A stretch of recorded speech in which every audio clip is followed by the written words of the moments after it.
இத்தனை பேருக்கு தமிழில் அம்பை என்று ஒரு எழுத்தாளர் தெரியும்? ஒருத்தர் கூட தெரியாது.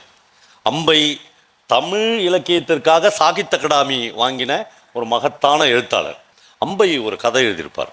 வீட்டின் மூலையில் ஒரு சமையல் அறை.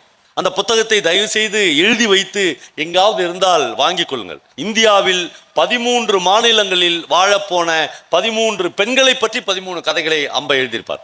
அதில் எனக்கு மறக்க முடியாத ஒரு கதை இருக்கிறது. ஒரு டெல்லியில் இருந்து ஒரு PhD ஸ்காலருக்காக படிப்பதற்காக ஒரு பொண்ணு வந்து காவிரி கரைக்கு வருவாள். தஞ்சாவூருக்கு பக்கத்தில் இருக்கிற ஒரு கூட்டு குடும்பத்தில் உட்கார்ந்து அவள் PhD பண்ண வேண்டும். அவருடைய PhD சப்ஜெக்டு கூட்டு குடும்பங்கள், தமிழ்நாட்டினுடைய கூட்டு குடும்பங்கள். அந்த பொண்ணு வந்து காலையில் தலை குளிச்சுட்டு கிச்சனுக்கு வெளியே உட்காந்து அந்த வீட்டில் சமைச்சுன்னுக்கிற அம்மாவை பார்த்து கேட்கும், உங்கள் வீட்டில் இன்றைக்கி என்னம்மா டிஃபன் என்று கேட்கும். தோசை என்று அம்மா சொல்லுவோம். நம்ம எழுதிக்குவாங்க. அவங்க அப்பாவையே கேட்பாங்க, இதை எழுதுறதுக்காமா டெல்லியிலேருந்து வந்த என்று கேட்பாங்க. இல்லை சும்மா தான் கேட்டேன் என்று ரொம்ப கஷ்டம். உங்கள் வீட்டில் எப்பயும் தோசை தானா என்று கேட்பாங்க. இல்லை எப்பயும் தோசை, இட்லி, எப்பயாவது பொங்கல், தீபாவளி இருந்தால் பூரி. ஆனால் பெரும்பாலும் தோசை தாம்மா எங்கள் வீட்டில் எல்லாருக்கும் பிடிக்கும். சரி, உங்கள் வீட்டில் எத்தனை பேர் இருக்கிறாங்க? 16 பேர்மா. கூட்டு குடும்பம் அது. ஆமாம், 16 பேர். ஓகே. ஒருத்தர் 4 தோசை சாப்பிட்டா கூட உங்கள் வீட்டில் ஒரு நாளைக்கு எவ்வளோ தோசை? ஐயோ, அது தெரியாதேம்மா. உங்கள் வீட்டில் ஒரு நாளைக்கு எவ்வளோ தோசை சுடுவீங்க? தெரியாதுமா. சும்மா சொல்லுங்களேன். இன்றைக்கி என் கொழுந்தனார் 6 தோசை சாப்பிடுவார், எங்கள் வீட்டுக்காரு 5. அம்மா ஒரு 86 தோசைம்மா. ஓகே, 86 தோசை எழுதிக்கினாங்க. அம்மா நான் தெரியாமல் கேட்குறேம்மா, இதை எழுதுறதுக்கு அம்மா டெல்லியிலேருந்து வந்தேன் என்று அந்த அம்மா கேட்பாங்க. மறுபடியும் அடுத்த கொஸ்டின், 86 தோசை ஒரு நாளைக்கு. உங்களுக்கு கல்யாணம் ஆகி எவ்வளோ நாள் ஆகுது? கரெக்டாக ஞாபகம் 22 வருஷம் இந்த ஆணி வந்தால். ஓகே, 22 வருஷத்தில் ஒரு நாளைக்கு 86 தோசை என்றால் மொத்தமாக எவ்வளோ? அந்த அம்மா தோசைகளை கீழே வச்சிரும். தோசை கீழே என்னம்மா சொல்கிற?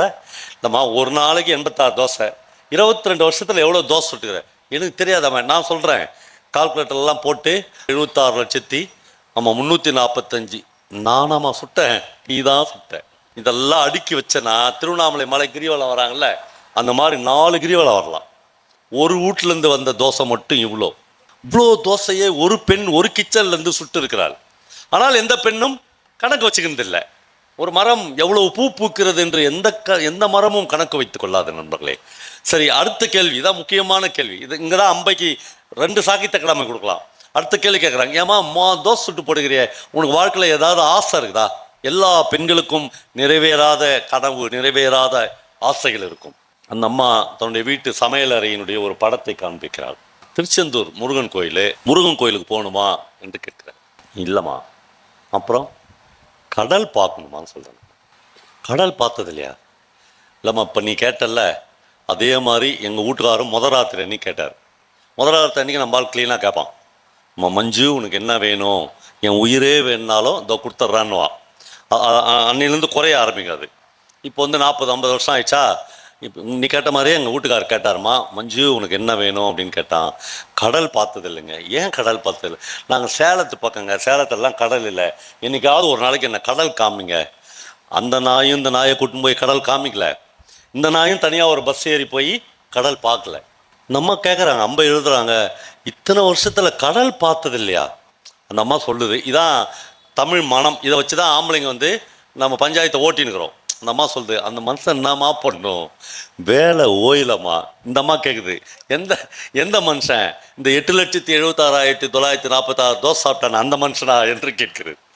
அப்போது ஒரு சின்ன சிறுகதையில், ஒரு சின்ன வரிகளில் ஒரு எழுத்தாளன் இந்த பிரளயத்தை புரட்டி போடுகிறார். நாம் இதுவரையிலும் வாழ்ந்த வாழ்க்கை தப்பு என்று சொல்கிறான். நம்முடைய மனதில், நம்முடைய மூளையில் திணிக்கப்பட்ட எல்லாம் இந்த அரசாங்கம் போதையில் ஏற்றிய பொய்கள் என்று திரும்ப திரும்ப ஒரு புத்தகம் நமக்கு சொல்லிக் கொடுக்கிறது.